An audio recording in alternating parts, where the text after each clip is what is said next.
veterinária. Dou aula tanto para medicina veterinária quanto para aquacultura, né? E na aquacultura eu dou aula de produção de peixes ornamentais. Então a gente conversou aqui para a gente conversar um pouco aqui sobre qualidade de água, tá? Em que sentido? Qualidade de água, porque todo mundo, né? Você sabe, a água tem que estar boa, não sei o que e tal, beleza. Mas a ideia aqui é mais assim, a gente bater um papo mesmo, né? Cada um contar um pouco de alguma experiência ou não, e a gente tentar explicar aí mais cientificamente possível ou de um jeito mais prático os motivos do porquê que essas coisas podem acontecer ou não, né? Então, primeiro, né, sobre qualidade de água, obviamente o peixe está na água. Então, o pessoal fala assim, beleza, é a mesma coisa que se o ar está ruim, a água está ruim, é a mesma coisa. Não, não é a mesma coisa, é muito pior. Porque, na verdade, o peixe, ele urina ou não urina na água. E aquilo ali fica dissolvido. Então, a gente não pode colocar isso, é a mesma coisa, um ar poluído, uma água poluída e tal. Tá? Não é por aí, é diferente, né? Eu preferi fazer, em vez de fazer uma apresentação aqui, etc., a gente conversar. Eu acho que dá mais certo, acaba dando mais certo do que a apresentação e não ter interação nenhuma, né? Então, por exemplo, coisa mais importante de todas mesmo, né? Temperatura da água. Então, como controlar a temperatura da água? Termostato simples, tranquilo, ou um killer. Aí você vai reduzir aquela temperatura da água, né? Isso é importante?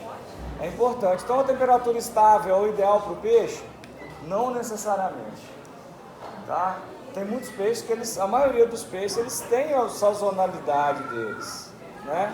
Então, por exemplo, para reproduzir muitos peixes, eles têm que ir para água, uma condição de água mais fria, depois ir para uma condição de água mais quente de novo, né? E a própria variação de temperatura ao longo do dia, isso também é importante. Então, o que eu queria conversar mais é isso, essas quebras, esses paradigmas. Porque normalmente o que todo mundo tem na cabeça não, a temperatura ideal é 26, vai ficar 26 o tempo todo. A ideal é 30 e vai ser 30 o tempo todo, né? Sendo que na natureza não é assim, tá? Então, para a saúde do animal, é importante que tenha um pouco de variação. E aí, qual que é o problema da gente conseguir isso no aquário? Hoje, os termostatos, normalmente, a gente coloca ali 1 watt por litro, né? Até 3 watts por litro com o termostato. Então, na hora que o termostato liga, rapidinho a temperatura já fica certa, né? Então, o que tem sido feito, principalmente em zoológicos, tá? Nessa condição para dar um bem-estar maior para os animais, é não ter uma capacidade tão alta de aquecimento assim no termostato. Então, você usa um termostato mais baixo e termostatos diferentes. Então, por exemplo, você tem um termostato que ele aquece uma parte só, um pouco. Na hora que ele aquece aquele pouco, ele acaba ligando um outro termostato que vai aquecer mais um pouco, que vai aquecer mais um pouco. E com um timer desliga todos os termostatos, tá? E aí você consegue essa variação ao longo do dia. Então fica uma variação mais tranquila. Isso quando a gente está pensando em bem-estar de peixes, principalmente quando a gente pensa aí na parte de zoológicos, né? Então a gente consegue fazer inclusive a sazonalidade, né? Tá aí o pessoal da Killer aí também, né? Que já tem esses aquários aí que controlam isso, né? Então tá aí uma ideia aí pra frente de fazer um aquário que acompanhe a sazonalidade durante o ano, que eu tenho certeza que já pensaram nisso e já estão bolando isso aí, não é isso? Então vai acompanhando essa sazonalidade aí, a época mais fria, a época mais quente, né? Coridora, por exemplo, se esfriar a água, depois esquentar, ela vai reproduzir, né? Se isso não acontecer, ela não vai reproduzir nunca, a não ser que você injete hormônio, mas mesmo injetando hormônio, pode ser que ela não reproduza se não tiver essa diferença de água, né? Pode falar. Eu criei coridora, né? E em dezembro, lá em Rio Verde, Goiás, friou assim que cada período muito chuvoso, e friou de um modo lá que não, minhas coridoras não vão reproduzir mais esse ano. E reproduziu. É isso aí. No frio. Assim, o tempo estava frio lá. Tem gente que quer matar a coridora às vezes, né? Quer matar esse bicho de um jeito que ele não sofra. Aí taca gelo na água lá para matar. Aí no outro dia tá cheio de ovo. Que é exatamente, ela desova depois da chuva. Oi? Cascudo também, né? Vários cascudos eles vão desovar quando a temperatura cai, né? Ou quando, aí nós vamos falar mais para frente um pouco, né? Quando a água ela vai ficando mais mole, né? Quando a alcalinidade da água cai, né? Principalmente os animais amazônicos. Então, pra vocês terem uma ideia, a Amazônia dá diferença de 15 a 20 metros no período de chuva para o período de seca. Mas no período de seca, é assim, no período de chuva, chove o tempo todo. Chove o dia todo, o dia inteiro. Na época de seca, chove todo dia, à tarde. Mas lá, ou chove todo dia, ou chove o dia todo. Não existe isso de não chover, né? E aí vai tendo essa sazonalidade aí, que também é importante. Mas a gente vai falar um pouco mais pra frente. Ô, Léo, tá? mimetizando a natureza, você está comentando sobre a flutuação de temperatura. A questão da água ficar mais aquecida na superfície, mais fria no fundo, sim. Isso tem alguma importância também para o peixe? Sim, isso é importante também. Então, por exemplo, igual vocês visitaram lá no estufa e tal, né? Vocês viram que o tanto de ar que tem num negócio de 3 mil litros é pouco. É pouco, é muito pouco. É ínfimo. Então aquilo ali, na verdade, não tem nada a ver com aumentar a oxigenação da água. Ali tem a ver justamente para ter uma temperatura. Então de manhã lá, a parte de cima vai dar 1, 2 graus de diferença da parte de baixo. Então o peixe ele pode escolher, e isso é muito bom para ele. Né? Mas são tanques de 3 mil litros, 60 centímetros, né? Normalmente a gente não consegue isso nos aquários. Mas ele escolhe. Então tem eu quero ficar mais alto. Por exemplo, aqueles borboletas amazônicos, né? Vira e mexe, a gente olha lá nos tanques, eles estão mais baixos. Eles não estão tão na superfície do tanque. Ou seja, a superfície está quente demais para eles, mesmo eles sendo amazônicos, né? E sendo de superfície. De 30 graus e sendo de superfície. Então eles vão descer um pouco. Né? Os agulhinhas também, isso vai acontecer. Então se estiver muito quente a superfície, eles vão descer, eles vão ficar um pouquinho mais embaixo. Então é interessante sim, se você tem aquários aí acima de 50 centímetros, 60 centímetros de altura, não é interessante ter essa circulação tão forte, igual todo mundo fala o tempo inteiro. O ideal, na verdade, é que ele fique mais calmo, que o aquário fique mais calmo, né? A não ser realmente que você queira colocar uma quantidade muito grande de peixe, né?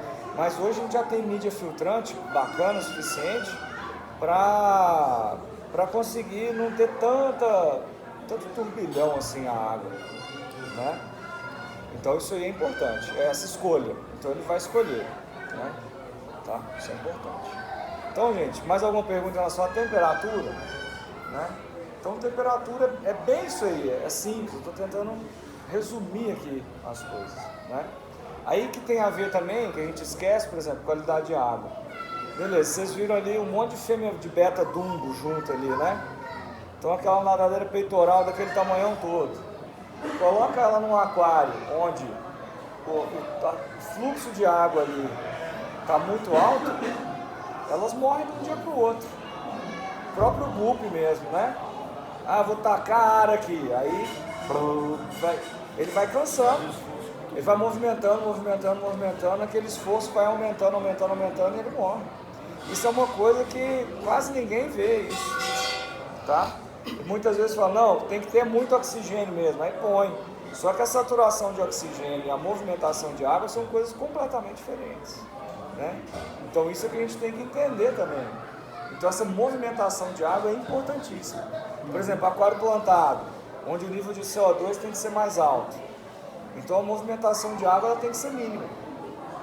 Todo peixe que fica em aquário plantado são peixes que estão, eles gostam da movimentação de água mínima, mas na verdade alguns deles também acabam pegando algumas correntes que ficam no fundo, né? Então é interessante às vezes no aquário plantado, se ele tiver mais de 25 centímetros de altura, 30 centímetros de altura, você fazer uma corrente, um fluxo de água no fundo, tá? Tanto para as plantas também, para conseguir fazer uma troca de nutrientes melhor, né? Então você põe um fluxo de água no fundo, né? E ela vai girando ali. E aí esses peixes que gostam desse tipo de correnteza, mas que preferem água ácida, e principalmente com alcalinidade maior, eles vão ficar ali, sempre acompanhando ali, nadando contra aquele fluxo. E aí você pode até ver assim, aonde que eu quero que o meu peixe fique 80% do tempo. Então você regula o fluxo ali, para os peixes ficarem exatamente onde você quer que eles fiquem, né? Entendeu? Então isso é importantíssimo e muita gente esquece. Às vezes até lojista mesmo, né? Entrega peixe lá em lojista. Por exemplo, tem um killifish, né? Que chama do gênero Orysias. Então ele é de água parada mesmo, né? Ele fica em poças de água. E aí muitas vezes eu vejo na loja onde tem um fluxo de água diferente ali. E você vê ele cansando, mas a nadadeira dele é transparente. Então você vê ele tremendo, na verdade. Ele está tremendo ali, que ele fica balançando a nadadeira, e cansando, e acaba. Ele morreu, pegou saprolênia. Mas pegou saprolênia do estresse que ele estava, de tanto esforço que ele ficou, porque saprolênia tem em todo lugar, né?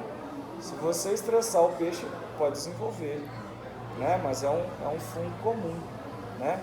Então, muitas vezes, o crédito dado a mortalidades, ele é dado por alguma bactéria, por algum fungo, etc. E, na verdade, é um erro de manejo, né? Uma bactéria que adora esses animais cansados aí, né, é a Flavibacterium colunaris. Vocês conhecem ela? Já ouviram falar dela? Já tiveram ela nos tanques? Quem teve vai lembrar, né? Não tem como não lembrar, né?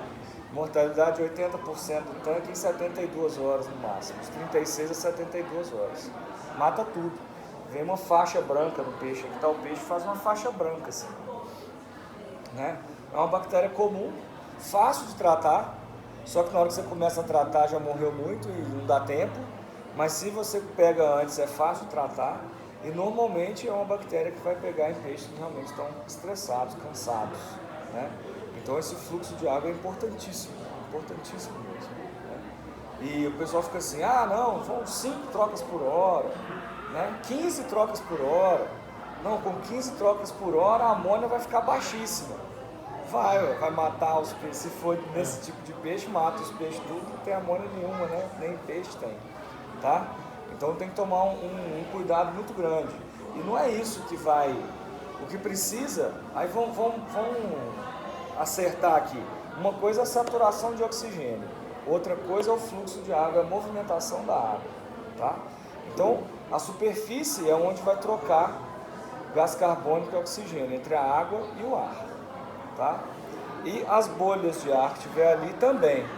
Então, se você coloca uma movimentação de água, se na movimentação de água o fluxo está jogando a água para a superfície, você consegue ter uma troca, né? E o oxigênio ele vai sendo trocado, tá?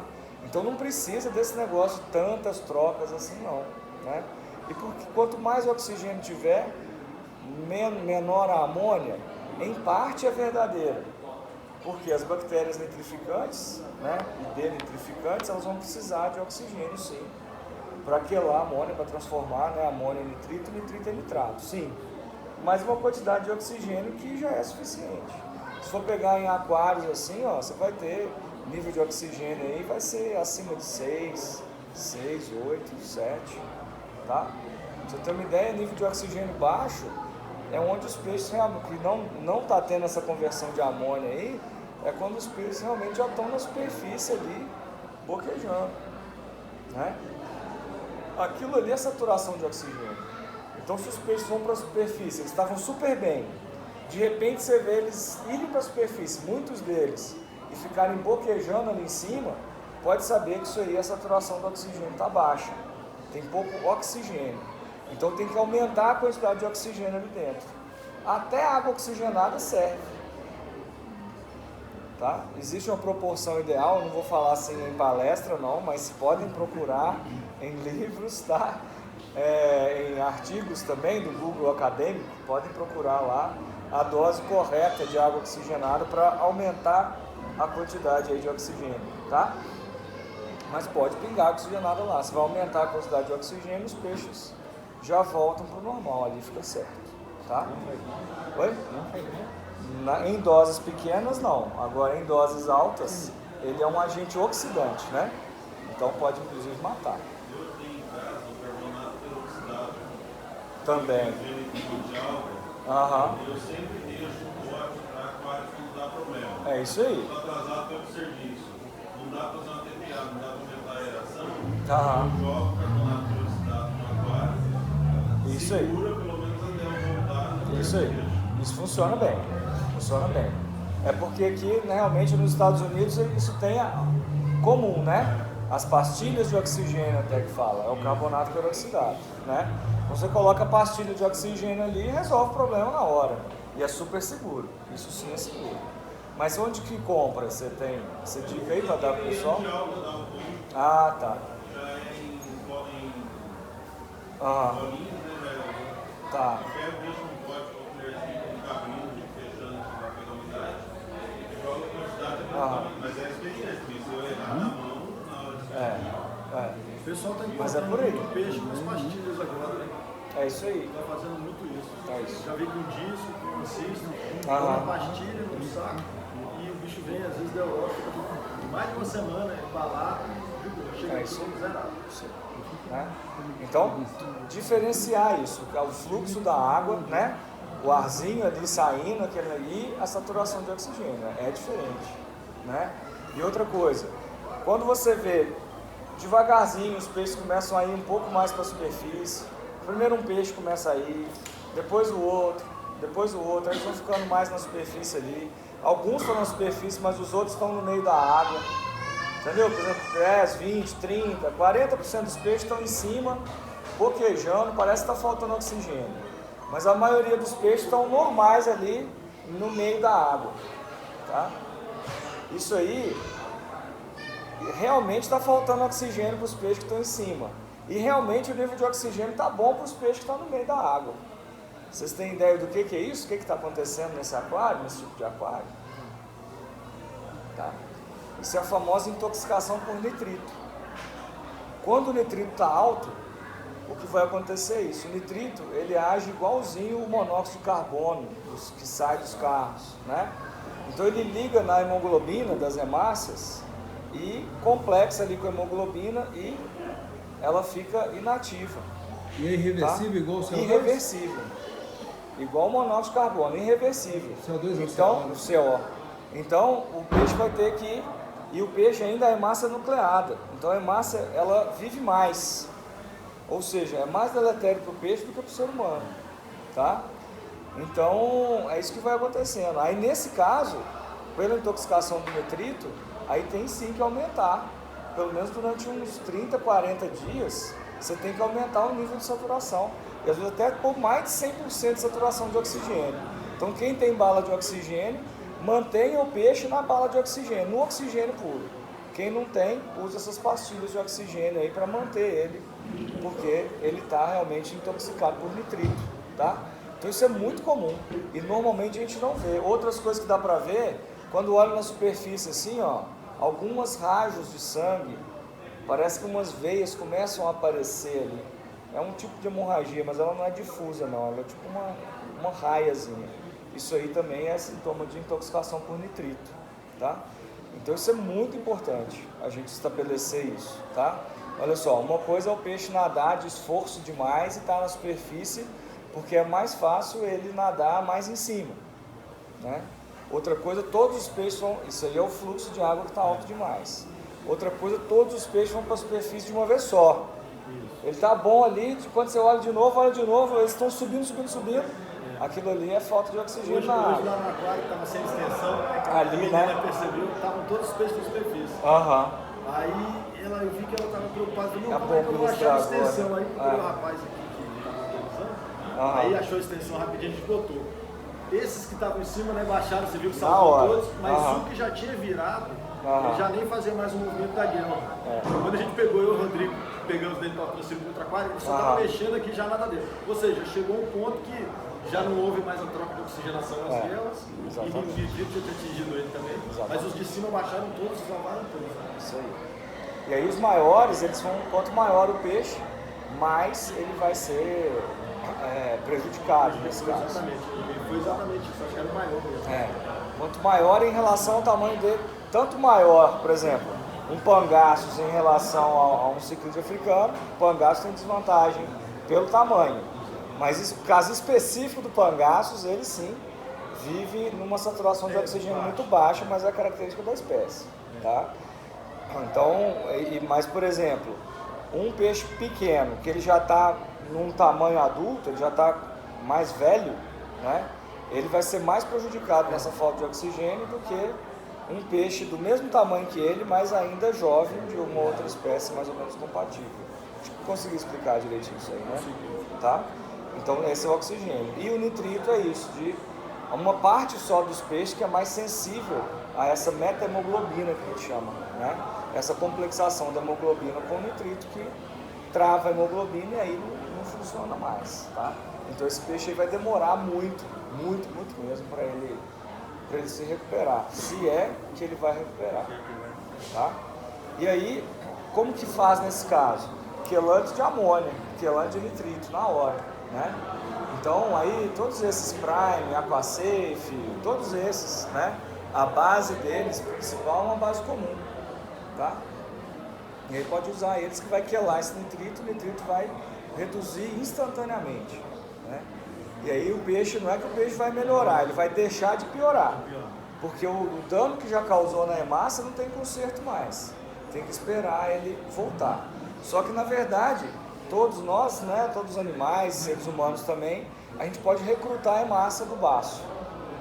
Então muitas vezes alguns peixes conseguem recrutar mais hemácia, né? Então fica um monte de hemácia guardada no baço, num aperto desse aí, o baço lança mais hemácia, mais rápido, e aí a gente pode ver também esses peixes melhorarem um pouco mais. Mas é um peixe que está muito sensível aí à falta de oxigênio, tá? Então isso aí que é a saturação de oxigênio, que é importante. Tem alguns peixes, por exemplo, alguns peixes amazônicos, aqueles peixes redondos, amazônicos ali, né? Sem contar a piramboia, que realmente respira o ar da superfície, né? Mas tem alguns peixes, por exemplo, que ele abre a boca dele, assim, ó, uma placa na boca, para pegar, tipo assim, 1 milímetro de água da superfície mesmo, assim. Tambaqui, por exemplo, é um deles, tá? Então ele vai abrir aquela boca assim, porque naquele 1 milímetro de superfície é onde tem mais oxigênio. Então na hora que ele respira aquela água dali de cima, ele está respirando com água com mais oxigênio do que os cascudos e coridora que estão lá embaixo. Aí cascudo e coridora, como é que faz quando tem pouco oxigênio na água? Exatamente, você começa a ver, quando tem pouco oxigênio, você vê os cascudos e coridora dando lá em cima, parece que respira lá em cima e desce, né? Ele não está respirando o ar, ele está engolindo o ar, tá?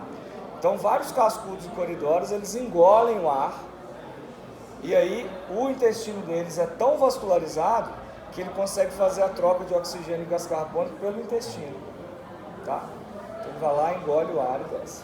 Pra vocês terem uma ideia, né, de bicho diferente, de coisas diferentes assim, tartaruga marinha, ela vai respirar normalmente, pulmão, né? Além disso, respira pela pele. Além disso, ela engole ar mais várias vezes, vai engolindo o ar mesmo. E na hora que ela vai afundar, ela ainda puxa ar pela cloaca, tá? Aí puxa um monte de ar pela cloaca, fecha a cloaca e desce. Principalmente a tartaruga de couro, que ela vai a 1.200 metros de profundidade, fica horas e horas ali embaixo. Por que ela fica horas e horas ali embaixo? Por conta disso. Ela respirou ar pra caramba, entrou ar pela cloaca e ainda tem o ar, o oxigênio que é trocado pela pele, né? Tá? Então vários peixes têm essas diferenças aí. E no nosso aquário a gente começa a ver. Se você começar a ver as coridoras do seu aquário, já começar a ir para cima e voltar com mais... bem de vez em quando, um pouquinho normal. Né? Sempre. Elas adoram fazer isso. Então vai lá e vai pegar, é normal. Mas se vê que essa frequência começou a aumentar, já é sinal que alguma coisa está acontecendo. Então pode ser que o nitrito esteja alto, pode ser que realmente tenha muito peixe e a quantidade de oxigênio já esteja baixa. Tá? Então nesse comportamento dos peixes aí a gente consegue ir montando isso aí. Tá? Então ó, a gente já viu a temperatura, que na verdade o importante não é ela ficar realmente 100% estável, né? A gente já viu o fluxo de água, que normalmente as pessoas não veem, tá? Isso é importantíssimo, esse fluxo de água, de movimentação de água, né? E a gente viu agora a parte do oxigênio, né? Então isso aí é bem importante, e estão relacionados. Depois a gente vem para as condições fisicoquímicas da água mesmo, né? Então, por exemplo, o mais famosão de todos aí, pH. Por que o pH é famoso? Porque mata com uma facilidade grande, né? pH é log de H+, então é uma função logarítmica da quantidade de hidrogênio que tem. Então 0,1 de pH é coisa pra caramba, a diferença de 1 de pH é coisa demais.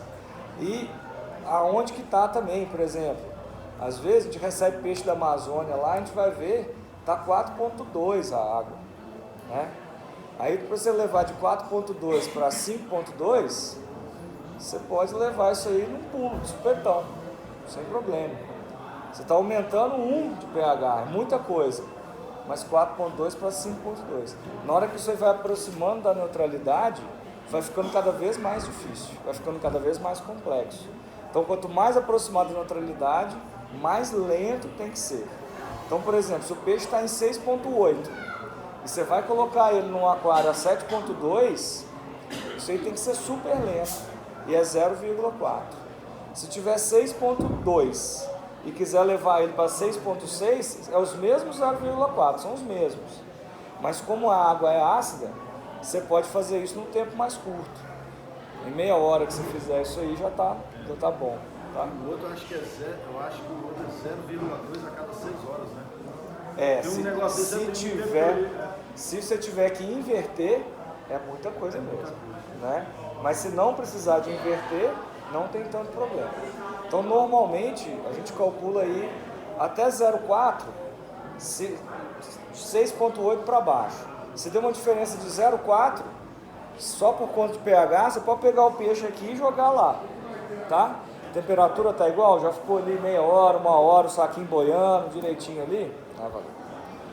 Boiando, tudo certinho ali. Se a diferença é 0,4, pode tirar dali, colocar, acabou. Tá? Não vai ter problema nenhum. Mas se a diferença for maior que essa, aí o ideal é ir fazendo com uma mais devagar, mais gradativo. E aí, com o mais gradativo, aí depende da espécie.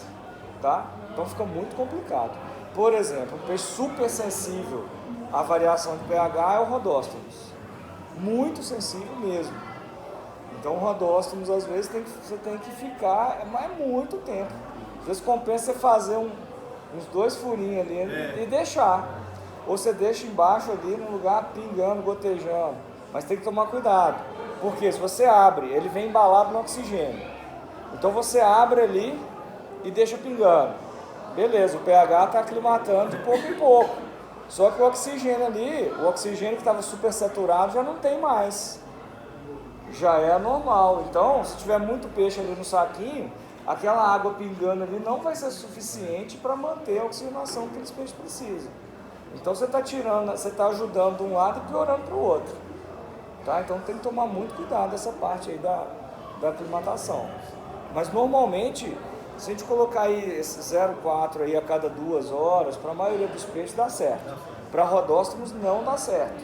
Nem precisa tentar. Não vai dar certo. Eles vão adoecer, eles vão morrer principalmente de Flavibacterium colunares. Também, mesmo porque essa bactéria ela não existe na Amazônia. Então quando eles chegam aqui nos nossos aquários e dão de cara com essa bactéria aí, nunca viu ela na vida. Não tem anticorpo, Flavibacterium colunares. Tá? Então vocês podem ver aí, é comum, se tiver algum lojista aqui, vai falar, perda de neon, não é isso? Perda de neon em Rhodostomos é absurda. E sempre, a maioria é o quê? Flavibacterium colunares. Neon é pior, mas o Rhodostomos é mais sensível que o neon. Mas se lá está acontecendo... Sempre tem esse casamento, pH e temperatura. O neon é o que mais sofre. Sofre bem. Sofre bem. Né? O neon eu fui lojista, né? E aí o neon, eu via muita gente reclamar, mas eu concordo contigo, eu acho que o Rhodostomos mais sensível.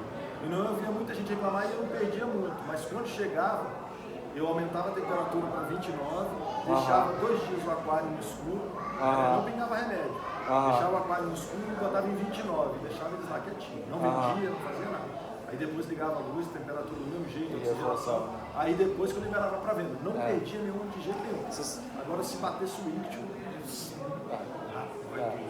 Vocês pensam bem, gente, Vocês já viram onde que o neon e o rodóstomos vivem na natureza? Rio Negro. Você não enxerga. Você vai nadar no Rio Negro, mas você tem que ver se tem piranha lá ou não, senão você morre na hora de tentar nadar, tá? Se não tem, você pode pular ali, tá? A água é a cor de chá, mas é um chá mate que eu mesmo não beberia, de tão forte que ele seria, né? Então você afunda a mão assim, questão de isso aqui, ó, menos de um palmo, 20 centímetros, você já não vê sua mão mais, tá?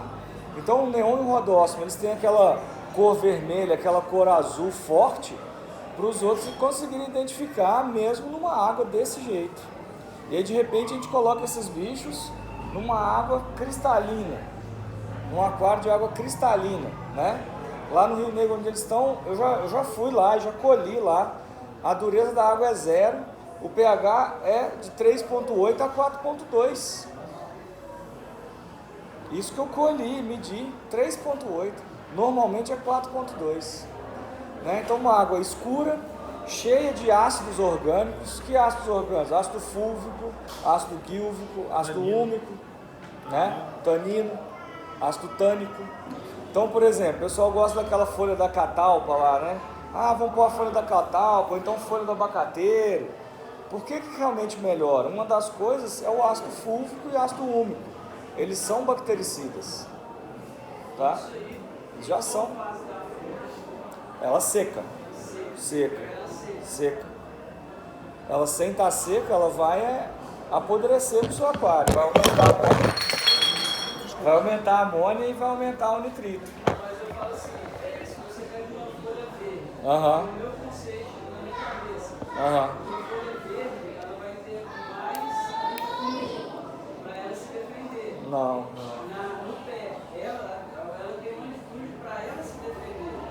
Então ela vai ter isso no momento. Mas não é. Dela, não? Esse antifúngico, ele não é um princípio ativo daquela planta. Esse antifúngico, ele acontece na maturação da folha. Na hora que a folha seca, né? Aí a folha está morta, secou. Na hora que ela seca e ela entra em contato com a água, é que começa a ser dissolvida em ácidos orgânicos, tá? São principalmente esses 4 ácidos: ácido fúlvico, gílvico, tânico e úmico. Então a associação desses quatro ácidos faz com que tenha realmente uma carga bacteriana menor. Agora, por exemplo, orégano. Orégano tem compostos fenólicos. Então, tem que fazer os testes ainda. Eu acho que até lá na universidade o pessoal estava fazendo. Você chegou a ver isso já? Não, né, Paulo? Mas o orégano, ele tem compostos fenólicos ali, fenol, cresol. É tipo uma creolina baixinha, né? Natural. Então, também, ele é desinfetante. Eles não são antibióticos, eles são desinfetantes. Tá? Então desinfeta, tanto é que não tem resistência. Você não vai ver resistência à catalpa, entendeu? Porque na verdade é um desinfetante, tá? Então é interessante. E como os neons e os rodóstomos, eles vivem nessa água que é rica nisso, o próprio sistema imunológico deles não é tão treinado, vamos dizer assim, entendeu? É pouca, a carga bacteriana que tem ali é pouca. Então durante a vida dele, ele precisa muito pouco de ter esse contato, produzir anticorpo, papá, é pouco, né? Quando a gente coloca no aquário, ele precisa de estar com isso assim, violentamente mesmo, né? Então é meio complicado. O macete ele vem, você coloca ele nessa água, não escura sem luz, mas escura de estar com esses ácidos, né? Não, isso e que aí, eu falo é mais para não proliferação do íctio, né? Isso, aí funciona, né? E aí, pouco a pouco, a gente vai substituindo por água cristalina, mas fica de olho. Qualquer manchinha que aparecer, antibiótico na água. Aí esse antibiótico vai fazer com que o neon ele consiga começar a ter uma resposta imune ali, entendeu? E aí com o tempo ele vai ficando resistente, tá? Então se você fizer isso aí às vezes umas 3, 4 vezes seguidas, você vai ter um neon realmente bem resistente, onde você pode trocar ele de um aquário para o outro, entendeu? Fica mais tranquilo. Mas isso aí vai um mês, para você ir adaptando ele ali, né? E tem que tomar cuidado mesmo, porque se vacilar, a colunares vai entrar ali e vai matar tudo, né? Outra coisa também são os conceitos, né? Igual o nosso lojista ali, né? Gosta de colocar umas cores diferentes às vezes na água, né? Às vezes a água marrom é um conceito novo. Poxa, é a mesma água que o neon tá. Um aquarinho nano ali de 10 litros, mesmo a água estando marrom, você vai conseguir ver os peixes lá. E eles vão estar super saudáveis, né? Porque esses ácidos ali, eles vão estar diminuindo a carga bacteriana. E muito. Não só bacteriana, mas fúngica também, né? Diminui um pouco o íctio também, mas o íctio, ele né, esses ácidos, eles não funcionam tão bem assim pro íctio.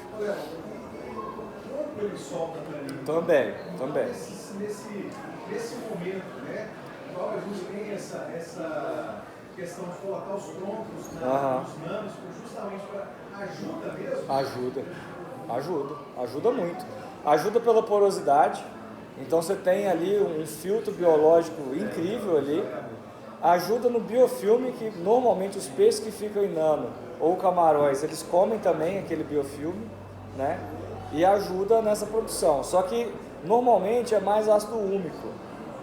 E ácido gílfico e fúlvico normalmente é folha. E o ácido gílfico e fúlvico, ele é mais eficiente do que o úmico e o tânico. Então as folhas são mais eficientes. Acaba ajudando. Aí um pouco mais que além da estética, né? Da água chata. Ajuda muito, tá? São as condições que eu falo sempre na faculdade, né? Você que está lá. As coisas evoluíram durante milhões de anos, né? Então, a gente não deve trocar um negócio que tem milhões de anos que está acostumado ali por um negócio totalmente novo. É muito melhor a gente entender isso e passar, até uma consciência, a conscientização ambiental, né? Educação ambiental. Então, a gente passar essa conscientização. Olha, ele fica lá no Rio Negro. O Rio Negro, ele tem essa característica. Então, vamos montar um aquário aqui com o Rio Negro, né? Só que tem cliente que não, vai querer colocar neon, rodócimo, molinésia e abelhinha junto, né? E aí depois põe o quinho ainda. Aí pronto, né? Aí lascou. Então assim, fica difícil, né? Ou seja, é impossível você ter um aquário com neon, rodóstimos e molinésia e todos eles estarem bem. É impossível, né? Depois nós vamos tentar bolar um aquário onde caiba todas, tá? Mas não é uma coisa fácil, não é fácil de jeito nenhum. Porque eles precisam de água mole e ácida. Molinésia precisa de água dura e alcalina. Ou seja, é o oposto do outro. Não vão tentar fazer isso, porque vai dar problema, né? Aí tem muita gente que fala assim, não, então vamos colocar a dureza da água mediana e o pH em 7. Aí fica ótimo, fica ruim para todo mundo, né? Aí fica ruim para todo mundo. Entendeu? É melhor deixar bom para um do que ruim para todo mundo, né? Porque nenhum desses são para água 7 também não, né? A gente tem que pôr isso, deixar isso mesmo, né? E com o tempo é que a gente consegue ver isso, né? Com o tempo é que a gente vê, poxa vida, eu gostei de tal peixe, eu vou montar um aquário então, né? Poxa, eu gostei de um peixe de água ácida, então eu vou montar esse para água ácida. Agora um alcalino, então eu tenho que montar outro aquário. Não adianta eu tentar aquele peixe ali. Você pode ter achado ele lindo, mas se você colocar ali, não vai dar certo. Né? Não adianta. A bateria toda neutra. Exatamente. Porque tá tranquilo, porque tá vermelho, tá exatamente. Quando você vai olhar a bateria do cara, assim, os peixes secou, um morrendo e o outro. Não é a qualidade da água, já vai vir. Exatamente. Aí vai, às vezes o fornecedor entrega lá peixe pro lojista, molinésia. Entrega molinésia pro lojista. Aí o lojista, no outro dia assim, aí ó, morreu tudo, vai ter doente.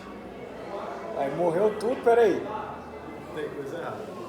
Esses bichos tem 3 meses que estão lá, ué.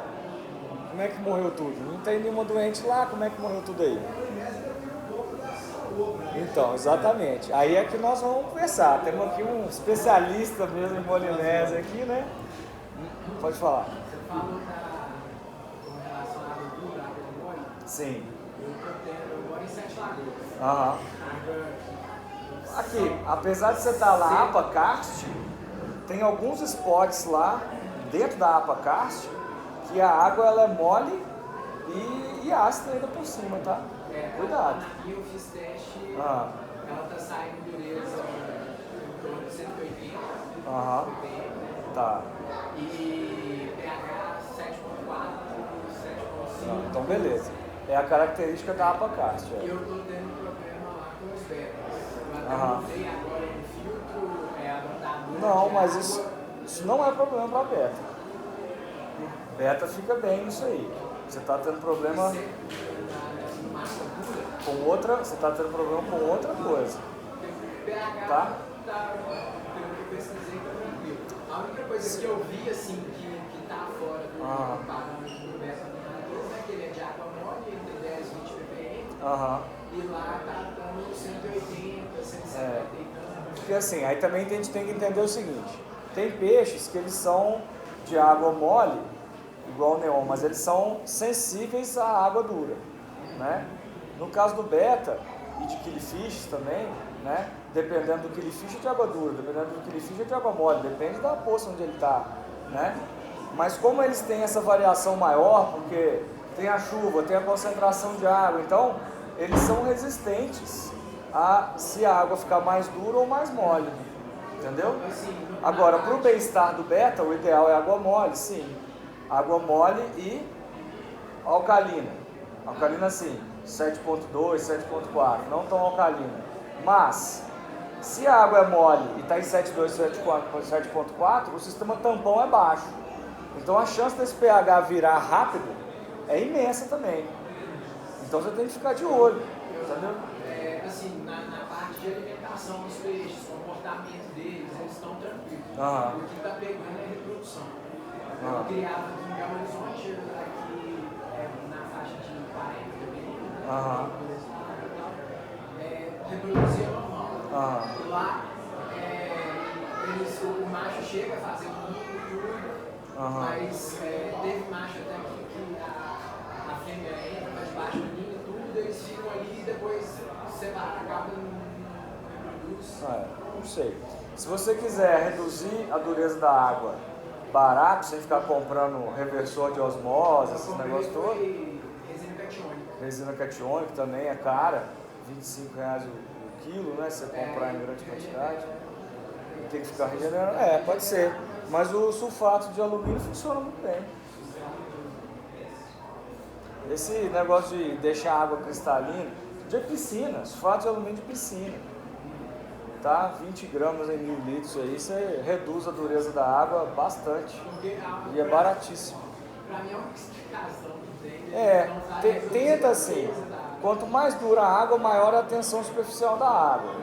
Mas aí implicaria nas bolhas, e não, mas o ninho dele está sendo feito. Né? Exatamente. Sim, eles não estão fazendo ninhos tão grandes igual aqui no Belo Horizonte, né? O ninho ele fica menor. Mas ele faz o ninho.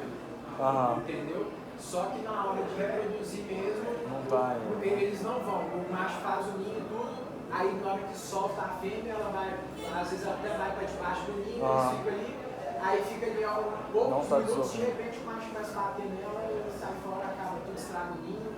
As bolhas estouram se ele não bater no ninho. Eu não sou especialista em beta, mas assim, falando de qualidade da água, eles sem bater no ninho, as bolhas estouram com facilidade ou elas ficam lá muito tempo?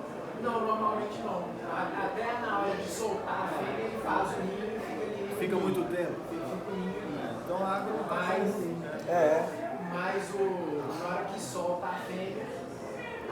Mas com quantos casais você testou isso? Exatamente. 10.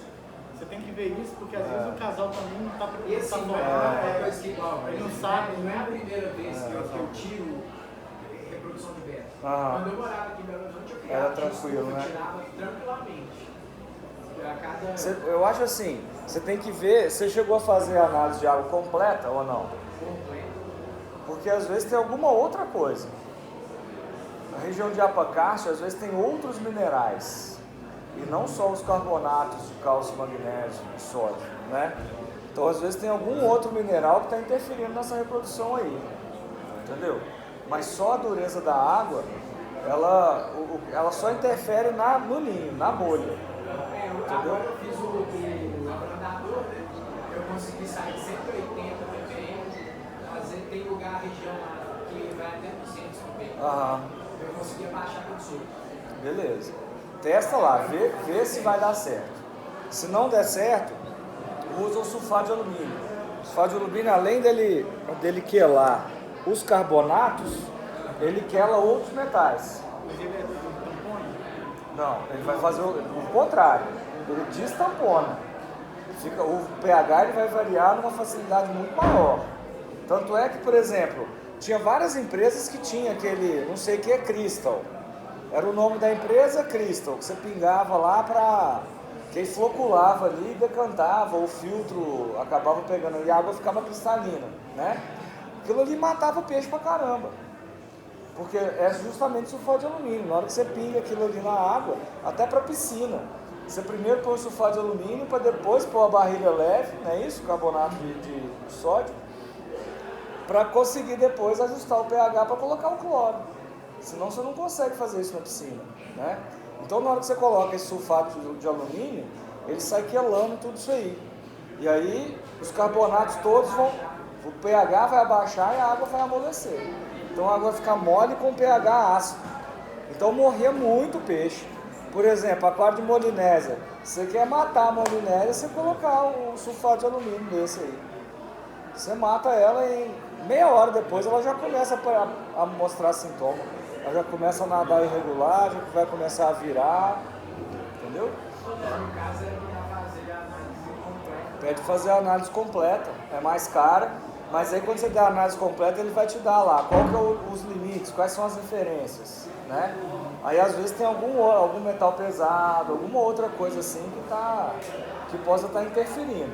Mas eu acredito que seja... Se não der certo, depois da análise completa, a indicação é a seguinte: abaixa a luz, coloca um somzinho tranquilo, talvez dá certo. Fala para a luz bem ali, né?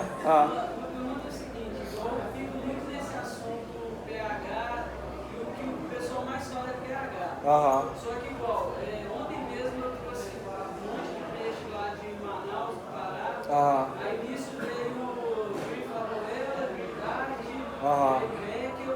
Aí alguns viram e falaram assim: mas a Verdade é água muito ácida. O Vecchio é água mais ácida. Eu falo pro pessoal, assim, na minha concepção também. Gente, o mais preocupante, na minha ideia, é a dureza. O pH deixa ele se adapta com mais facilidade. A transição ali e tal. Mas o que você me fala assim, entre pH e dureza? O que eu devo... Então, a gente está chegando aí agora, né? Então, nessa parte aí de dureza da água, então o que vai acontecer o peixe ele demora mais tempo para se adaptar a uma diferença de dureza do que ele demora para adaptar uma diferença de pH. Então, se a dureza da água realmente for muito grande, aí você tem que ir aclimatando ele muito devagar. E aí, por exemplo, se você pega o REC, uma farloela, que eles são sensíveis à alcalinidade alta, vai ter problema. Mas ele vai adaptar. Então, se você for adaptando ele na dureza mais alta, ele vai aceitar a dureza mais alta. E ele vai ficar. Sim, desde... reproduzir outro esquema. Muitas vezes até, por exemplo, para reproduzir o Haeckel, a gente aumenta a dureza da água. A gente aumenta a dureza da água por um tempo, depois diminui. Aí que ele reproduz. Se você deixar ele só na dureza baixa, isso, ele não vai reproduzir, tá? Não vai reproduzir. Então, por exemplo... Você explicou no início, né? A sazonalidade das chuvas e tudo. Exatamente. Então, por isso que eles adaptam. Só que essa adaptação, eles já estão acostumados com uma adaptação ao longo das estações do ano. Então, primavera, verão, outono, inverno. Então, se você der um choque de alcalinidade, ou você der um choque de pH num animal desse, ele não vai resistir. Ou ele vai morrer ali na hora, ou ele vai baquear bastante mesmo ali e alguma doença vai pegar ele vai estar morto. Com 3 dias, dependendo da doença, com 6 dias, 7 dias. Mas onde que foi o problema? Foi justamente na entrada, esse choque que você deu ali. Entendeu? Então assim, qual que é mais importante? pH ou alcalinidade? Não é questão de importância, porque o choque é ruim de todo jeito. Por exemplo, quer ver um bicho super sensível aos dois? Aquele cascudo zebra e pancisto zebra, né? Super sensível. 0,3 de pH de diferença, você solta ele assim, ele vem descendo assim, ele já fica lá no fundo, ele já nem mexe. Você fica assim, ô cascudo, né? Pronto, morreu. Mas ele estava vivo no saquinho. Tá? 0,3 de pH, muito sensível, né? E a alcalinidade também, ele também é de água mole, né? Então tem que tomar um cuidado com isso. Agora, por exemplo, vamos acostumar um farloela a ficar em 7,4. Não vai acostumar. Ela vai morrer. Ela pode até estar ali, mas em algum momento, entendeu? Um peixe que adoecer ali, o segundo que vai adoecer é ela. Entendeu? Então é difícil de adaptar. Já a alcalinidade já é mais fácil de adaptar. Tá? Vai adaptando. Agora, já que a gente está falando de pH alcalinidade, por exemplo, o próprio guppy, né, que é o que mais tem aqui, ele precisa de uma alcalinidade média para alta, né? E um pH ideal aí 7,2, 7,4. Agora, dá para colocar o guppy no pH de 6,6? Dá. Como que faz para ele ficar no pH de 6,6? Bem, você vai aumentando a alcalinidade. Então, se a água estiver dura e o pH estiver 6,6, o guppy vai ficar numa boa. Então, um aquário plantado com guppy pode ser. Você pode manter ali um plantado a 6,6, entendeu? Com o neon em 6,6 e o guppy em 6,6.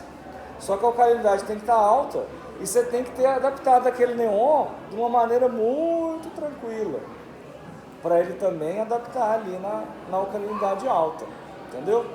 Então, por isso que eu falei, vamos tentar colocar o neon e a molinésia junto? Não dá. O que dá para a gente fazer é alguma coisa nesse sentido. Então, a molinésia é muito mais exigente que o guppy, né, na alcalinidade, né? E o neon também. Aí, vamos falando outras coisas, mas a gente vai voltando. Acho que rola também. Alguém tem mais alguma pergunta nisso? Aham.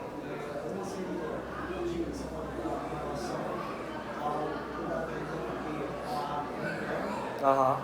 E a outra cada criador tem uma cidade, cada lugar trata a água de uma maneira. Sim. E até onde confiar nesse tratamento que é feito para o ser humano, que a gente vai despejar pela água ali, lógico, fazer os parâmetros necessários em relação a metais pesados. Tá. Vamos lá então. Então, primeiro em relação ao tratamento de água para o ser humano.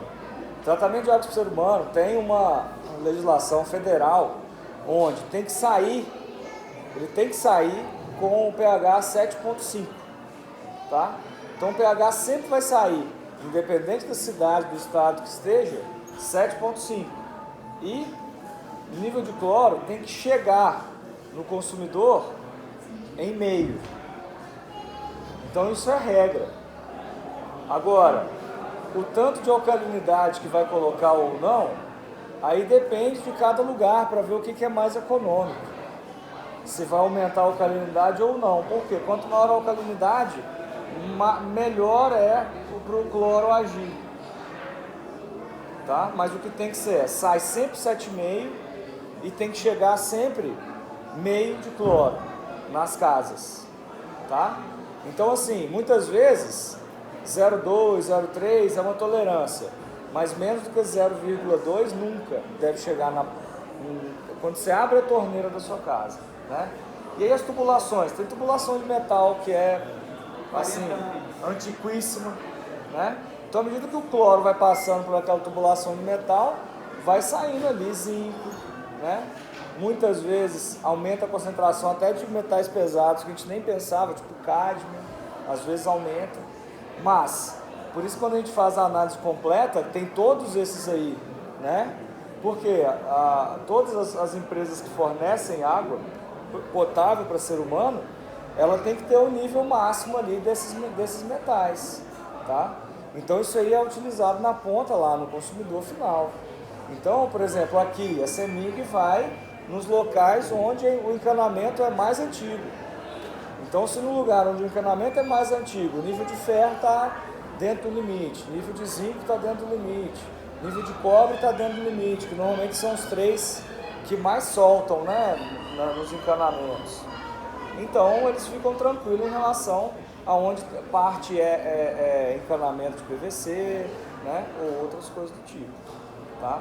Então, a princípio, quanto maior a cidade, mais confiável é, porque mais fiscalização tem, entende?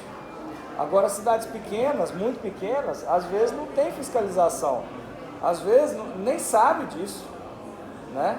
E aí, vamos pôr cloro, vamos, tuxa cloro, entendeu? Aí dá errado. Vamos pôr barrilha leve aqui, coloca aquele mundo de barrilha leve, né? Que é carbonato. Então a gente sempre deve testar.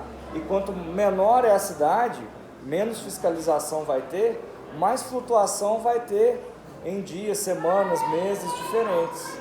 Então às vezes você vai pegar a água sua ali, você vai testar a água lá com cloro, por exemplo. Beleza, deu 0,2, 0,3, ótimo. Aí você não pode confiar que sempre vai ser 0,3 não. Pode ser que um dia aí o cloro vai estar em 1. Aí já era. Você fazer uma TPA com cloro 0,3 não dá problema nenhum. 30% da água com a água 0,3 vai para 0,1. 0,1 não tem nenhum peixe que morre com 0,1, tá? Agora, se em vez de 0,3 está 1, e você faz uma TPA às vezes de 15%, você mata todo mundo. Tá? Então nunca confiar. Porque é tipo como se fossem lotes de água diferentes. Cada vez que o carinha está lá aumentando ou diminuindo ali o cloro, vendo ali e tal, no sistema de abastecimento mesmo, você tem que considerar como se fosse um lote de água diferente.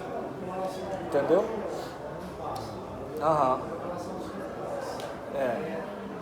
Os metais...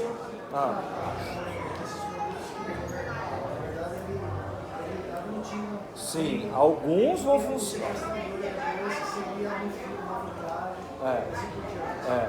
Alguns funcionam, outros não, então tem que tomar cuidado. Se fizer sistema de troca de água constante ali, é melhor do que você fazer essas coisas lá? Então, você pensa bem, é aquilo que eu te falei, como os lotes de água que vão chegar na sua casa são variáveis, então tudo depende. Se você tem um aquário lá, às vezes a água está melhor do que a água que está chegando.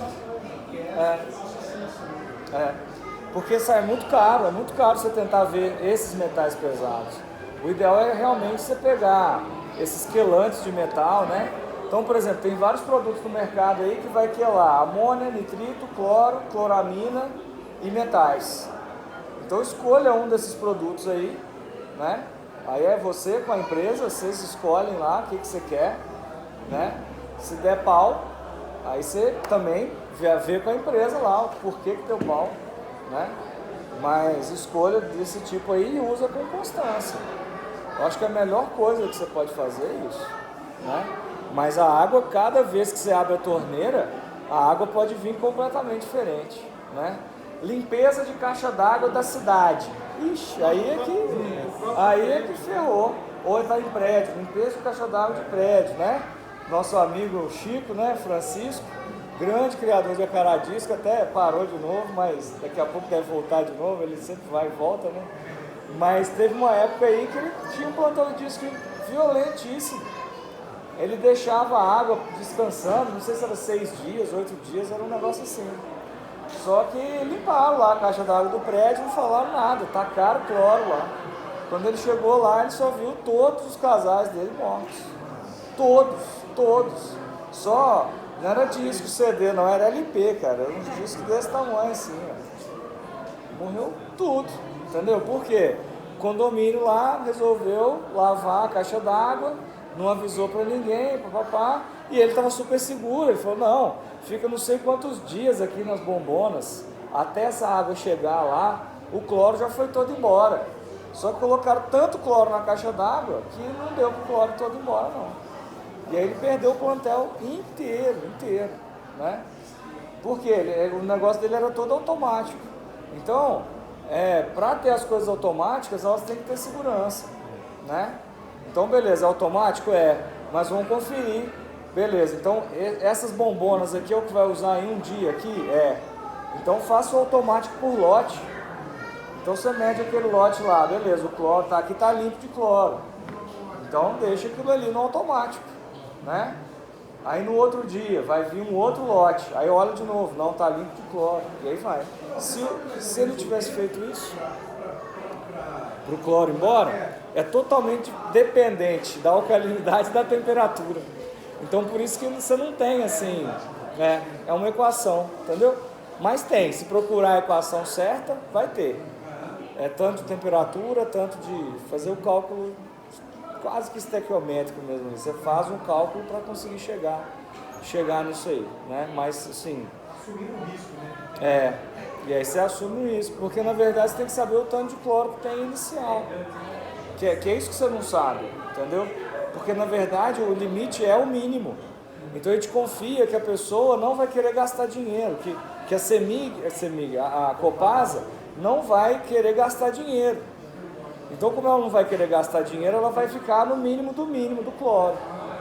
Então a gente pensa nisso. Mas se um carinha, às vezes o carinha que põe o cloro lá brigou com o chefe dele na Copasa, aí, não, eu vou sacanear aqui, ó. Aí derrama aquele monte de pronto. Aí ferrou tudo.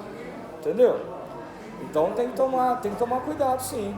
Eu acho que a gente tem que estar constantemente mesmo fazendo esses testes de água, né? Quando a gente fala de qualidade de água, para você saber se sua água tem qualidade ou não, você tem que medir.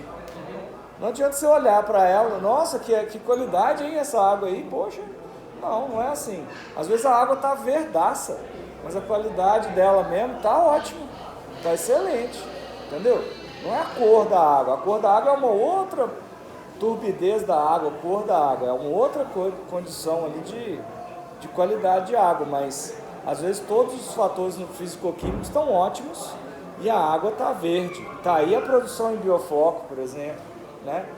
Produção em biofloco, gente, existe um centro orgânico ali, onde dezenas, centenas de espécies ali de micro-organismos ficam em volta ali, colonizando. Então o peixe ele fica nadando no filtro, né? Normalmente o biofloco vai fazer o quê? Consumir oxigênio. Então em biofloco o oxigênio sempre vai ser mais baixo, mas questão de amônia, nitritos, tudo aí tende a ficar super bem, muito bem, né? Igual lá em casa mesmo, eu tenho um tanque lá de 3.000 litros com 35 pangaços, eu teve 60 pangaços, do tamanho desse pangaço tá aí, ó, em 3.000 litros. E a oxigenação lá é um negocinho de nada. Porque quem mantém o biofloco realmente em suspensão é o próprio pangaço batendo a cauda ali no fundo. E o que eu uso de ar ali é só o ar mesmo para a temperatura ficar igual. Então o pessoal chega lá e fala assim, nossa senhora, que horroroso isso aqui e tal. E é um negócio super tecnológico. É a última ponta de tecnologia, é aquilo ali, né? O que a gente tem que ver medir naquele cone lá o tanto de floco que está sedimentando. E aí fazer a TPA ou remover o floco mesmo. Mas é uma coisa assim, para aquário isso não vai acontecer nunca, porque você vai querer ver o peixe, né? Então, isso não acontece, mas na produção isso acontece. E é um exemplo ótimo aí de que a pessoa olha ali e acha que a qualidade da água é horrorosa, é horrível, e na verdade a qualidade da água ali é boa. Só que no biofloco é tanto bicho, tanto micro-organismo, eles consomem tanta coisa que qualquer falha que dá ali, às vezes aumenta muito a amônia, aumenta o nitrito, e aí você tem que fornecer outros nutrientes para eles conseguirem consumir esse nitrito e amônia e multiplicar mais e ir ajustando. Então também não é um negócio simples, vou deixar essa água verde aqui que ver o que dá, não é não. Aí, né, você tem que medir pelo menos amônio e nitrito você tem que medir todo dia. Se você não mede aí, você pode perder os peixes todos no biofloco também, né? Então isso aí também é complexo, a gente tem que avaliar. Entendeu como é que é o negócio? Tem que medir, não adianta, tá? Então, por exemplo, lá em casa mesmo, toda segunda, quarta e sexta, todos os tanques são medidos, todos, sem exceção. Agora, tudo colorimétrico mesmo. Agora, por exemplo, chegou peixe novo, todo dia, né? Ou, por exemplo, dependendo do peixe, dependendo de como que é, de manhã e de tarde, e dá diferença, tá? Principalmente se tem água verde no tanque. Então, quando tem mais luz, aí as algas vão estar consumindo oxigênio, né? Quando tem menos luz, as algas vão estar consumindo gás carbônico. Gás carbônico é anidrase carbônica, vai fazer com que fique mais ácido, quando tem mais gás carbônico. Então o pH, ele varia ao longo do dia também. Varia ao longo do dia. E isso é interessante, né? Por isso que eu acho interessante, né? Agora até muita gente fala assim, Léo, por que você não deixa os peixes em aquário? Né? E o pessoal sempre, tira foto lá dos peixes, tira foto dos peixes. Aí eu assim, nossa, se eu soubesse a complicação que é tirar foto, tirar foto desses peixes, que eu vou montar um showroom, até, né? Montar um showroom, alguma coisa assim, para ter os peixes, né? Para o pessoal ver ali de foto. Mas, porque fica aí nos tanques, né? Então a água é mais verde. Na verdade eu uso as moinas, as dáfnias ali para manter a água sempre um verde mais clarinho, né? Então você tem variação de pH. Então ao longo do dia lá nos tanques vai ter variação de pH, vai ter variação de temperatura e os peixes vão estar bem, sempre bem. E eles ficam mais resistentes, porque se você estivesse deixando ele num lugar sempre com a mesma temperatura, sempre com o mesmo pH, que não variava de jeito nenhum, né? Então sempre você pensa assim, você pode passar de um lugar, de um para o outro assim, numa boa, né? Numa boa. Então você vê até, né, Hasbro ali e tal, 6.6, 6.8, às vezes você pode, porque no tanque, às vezes, no tanque de Hasbro, que eu deixo lá em 6.8, tem dia que chega em 7, teve vezes até que chegou em 7.2, mas depois voltou, no mesmo dia, chega a variar assim, quando o que? A água está verde demais, né?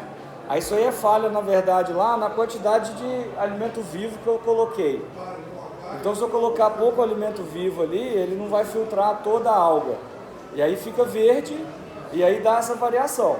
Então não deve ter essa variação. Então nos tanques lá, enquanto o tanque está claro, né, quem produz peixe em tanque e tal, enquanto o tanque está claro e pode usar as moinas, dáfnias aí para manter ele claro, o pH vai variar pouco. Quanto mais verde for, mais vai variar esse pH durante o dia. Mas aí você acaba também variando o tipo de alimento que você coloca? Não precisa não.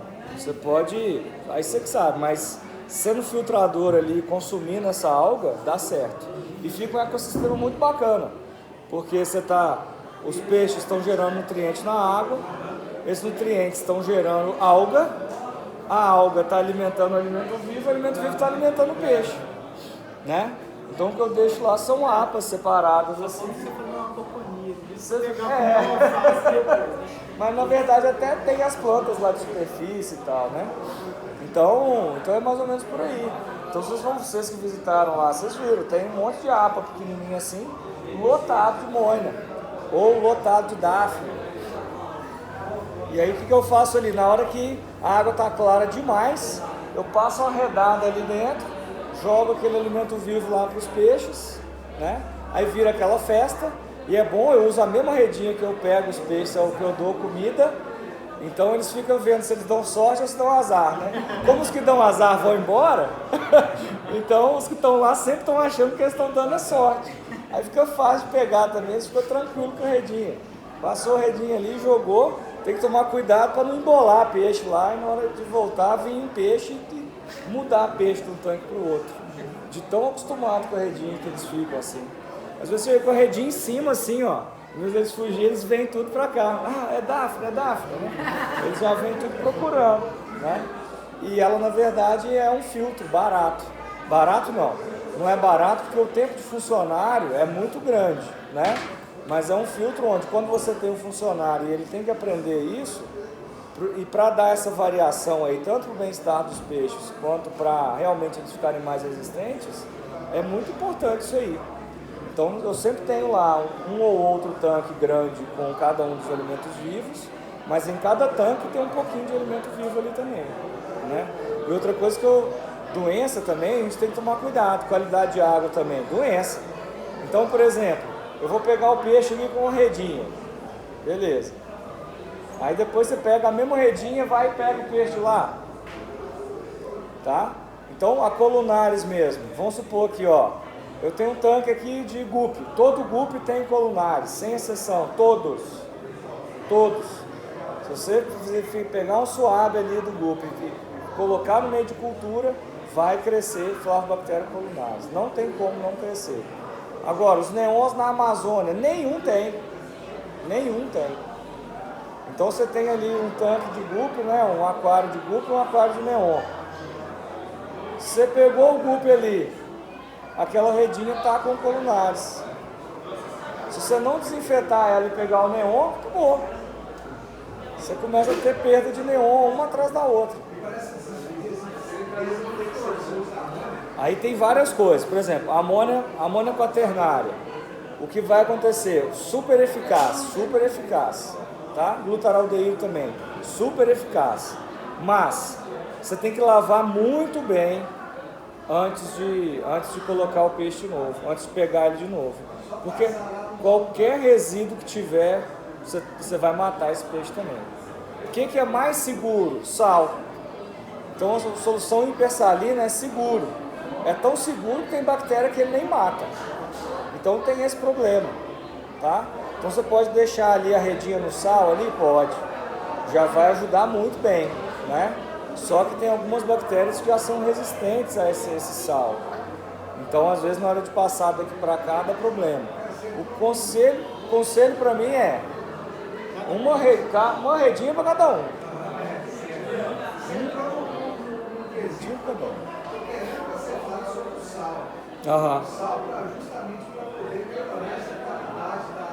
Então vamos lá, salinidade. Então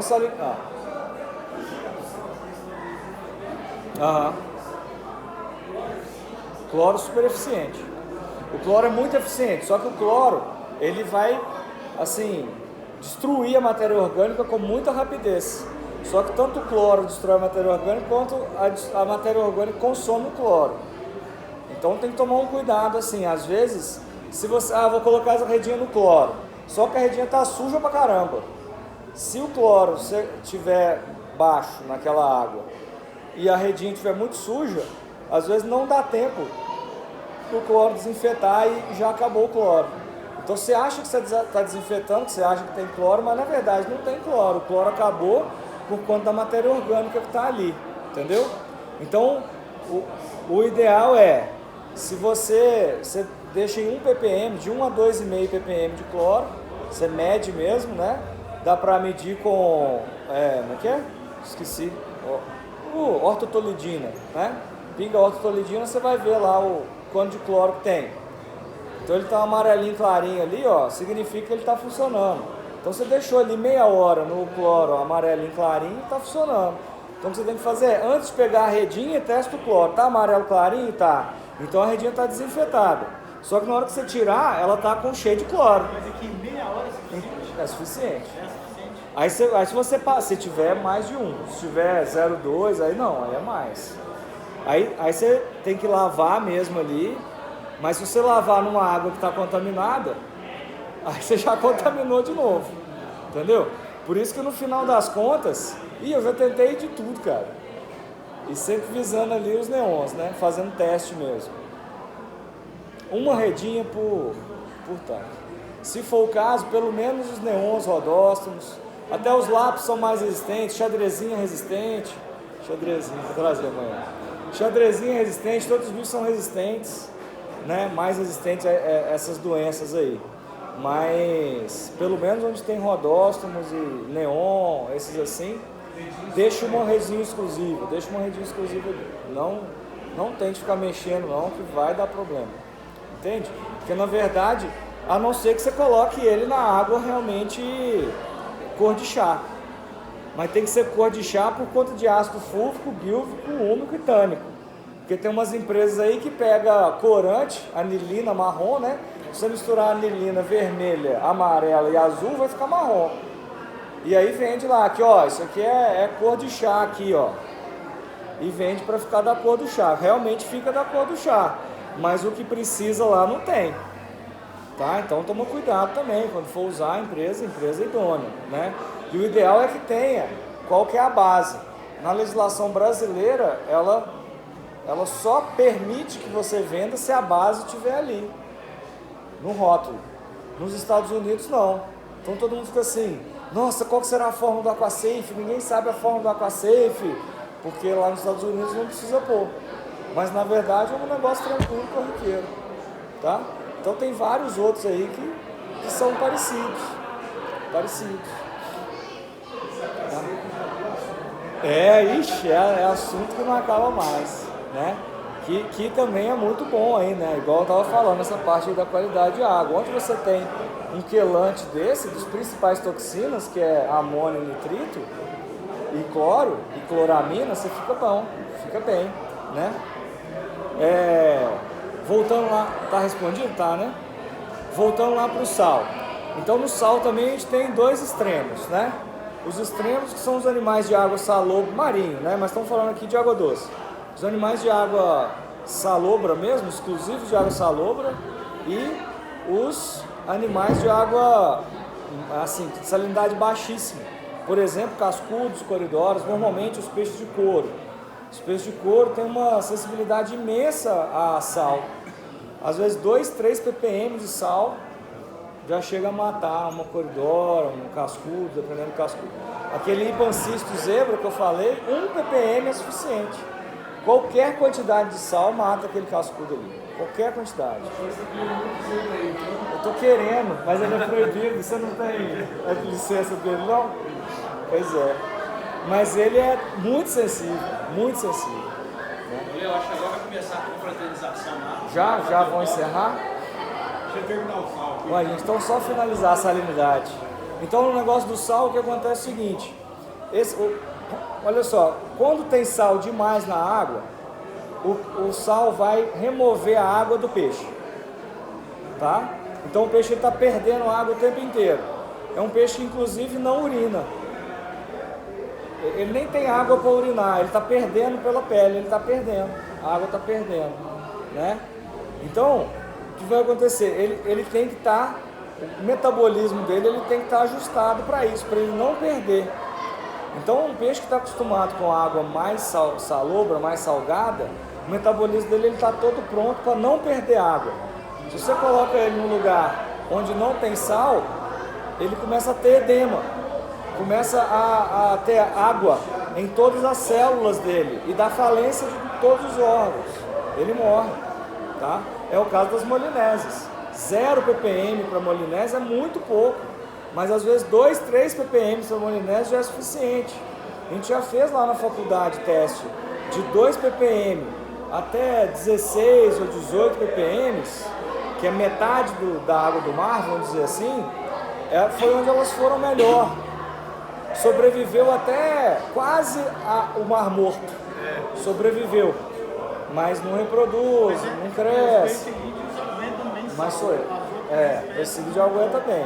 Agora cascudo já não aguenta nada, né? Então é isso que tem que ver. E mesma coisa, o sal também tem que ser devagar. Você não pode tirar. Mesmo a molinésia, ela vive tanto numa água com 3 ppm de sal, quanto numa água com 30 ppm de sal. Mas se você pegar ela de uma hora para outra e jogar assim, ela vai sentir e ela pode morrer, tá? Então assim, como a gente tem que ter a confraternização lá, um resumão de tudo. Tudo isso que eu falei com vocês é importante. Quando a gente pensa na qualidade, não é só o basicão, não, né? É importante ter um pouco de variação ao longo do tempo, cada uma dessas coisas para esses animais, tudo, né? E medir é importantíssimo, né? E sempre na hora de migrar distanciando, migrar devagar. Se fizer isso, o peixe ele fica resistente, igual a gente, né? Então, por exemplo, não, chegou uma carga de peixe aqui, não, 1000 peixes, morreu 15, não, tá beleza, tá normal. Assim, normal? Então a cada 300 peixes pode morrer 5? Já pensou se morrer 5 pessoas cada vez que um avião pousasse? Não é normal. Isso não tá bom, isso não tá bom. Significa que alguma coisa foi feita errado, tá? O real mesmo é não morrer ninguém, tá? Isso acontece quando? Quando a coisa é feita lentamente, medindo, tá? E é isso, gente. Infelizmente, vamos ter que encerrar. Pessoal, uma dica para todos aqui. O Léo, nós vamos fazer uns videozinhos aí na empresa. Então, alguns assuntos assim relativos à água, nós vamos de vez em quando colocar uma pincelada lá, né, Léo? Então tá bom. Beleza, então, gente. Obrigado.